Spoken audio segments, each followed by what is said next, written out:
ಆಪಾದಮೌಲಿಪರ್ಯಂతం ಗುರುಣಾಮಾಕೃತಿಂ ಸ್ಮರೇತ್ ತೇನ ವಿಘ್ನಾಃ ಪ್ರಣಶ್ಯಂತಿ ಸಿದ್ಧ್ಯಂತಿ ಚ ಮನೋರಥಾಃ.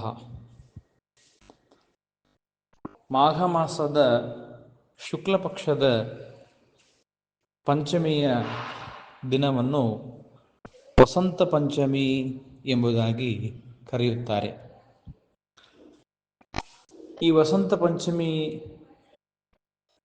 ಇವತ್ತಿನ ದಿವಸ ಹೊಸದಾಗಿ ವಿದ್ಯೆಯನ್ನು ಪ್ರಾರಂಭ ಮಾಡುವವರಿಗೆ ಅತ್ಯುತ್ತಮವಾದ ಮುಹೂರ್ತವಾಗಿದೆ.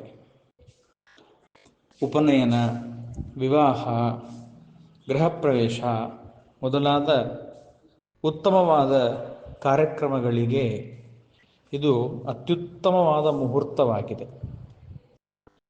ಅನೇಕ ಜ್ಞಾನಿಗಳು ಈ ವಸಂತ ಪಂಚಮಿಗೋಸ್ಕರವಾಗಿ ಕಾಯುತ್ತಾ ಇರುತ್ತಾರೆ.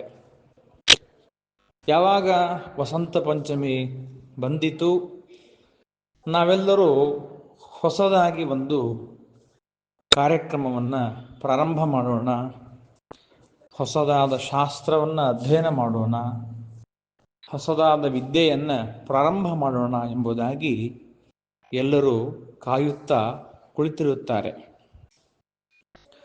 ವಿಶೇಷವಾಗಿ ಈ ವಸಂತ ಪಂಚಮಿಯ ದಿವಸ ಸರಸ್ವತಿ ದೇವಿಯರ ಪೂಜೆಯನ್ನು ಮಾಡುವಂತಹ ಸಂಪ್ರದಾಯ ಉಂಟು. ಇದಕ್ಕೆ ವಸಂತ ಪಂಚಮಿ ಎಂದು ಹೆಸರು ಬರಲು ಕಾರಣವೇನು ಎಂದರೆ, ಋತುಗಳಲ್ಲಿ ಅತ್ಯಂತ ಶ್ರೇಷ್ಠವಾಗಿರುವಂತಹ ಋತು ಅದು ವಸಂತ ಋತು. ಆ ವಸಂತ ಋತುವಿನ ಪ್ರಾರಂಭದಲ್ಲಿ, ವಸಂತ ಋತು ಪ್ರಾರಂಭ ಆಗೋದಕ್ಕಿಂತಲೂ ಪೂರ್ವದಲ್ಲಿ 40 ದಿವಸಗಳಿಂದಲೇ ಈ ವಸಂತ ಋತುವಿನ ಹಬ್ಬದ ವಾತಾವರಣ ಪ್ರಾರಂಭವಾಗತ್ತೆ.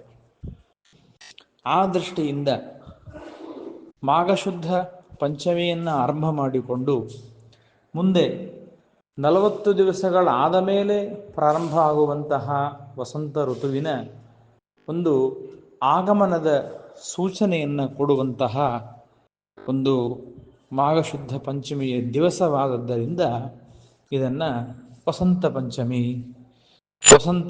ಎಂಬುದಾಗಿ ಕರೆಯುತ್ತಾರೆ.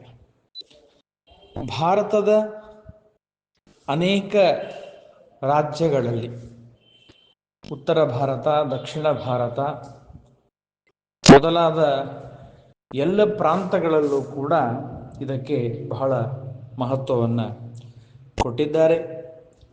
ಮತ್ತು ವಿಶೇಷವಾಗಿ ಮಾಘ ಮಾಸದ ಸ್ನಾನದ ಒಂದು ಮಹತ್ವವನ್ನು ಹೇಳುವಾಗ, ಈ ಮಾಘ ಮಾಸದ ಸ್ನಾನದಲ್ಲಿ ಪೂರ್ಣಿಮೆಯ ಸ್ನಾನ, ಪೂರ್ಣಿಮೆಯ ದಿವಸ ಗಂಗಾ ನದಿಯಲ್ಲಿ ಸ್ನಾನ ಮಾಡುವುದು ಎಷ್ಟು ವಿಶೇಷವಾದ ಪುಣ್ಯಕರವಾಗಿದೆಯೋ ಅಷ್ಟೇ ಪುಣ್ಯಕರವಾಗಿದೆ ವಸಂತ ಪಂಚಮಿಯ ದಿವಸ ನಾವು ಸ್ನಾನವನ್ನು ಮಾಡುವುದು.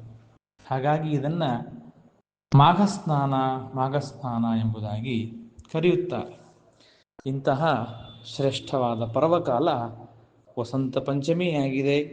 ಅವತ್ತು ನಾವೆಲ್ಲರೂ ಹೊಸದಾದ ವಿದ್ಯೆಯನ್ನು ಪ್ರಾರಂಭ ಮಾಡೋಣ, ಹೊಸದಾದ ಕಾರ್ಯದಲ್ಲಿ ಪ್ರವೃತ್ತರಾಗೋಣ.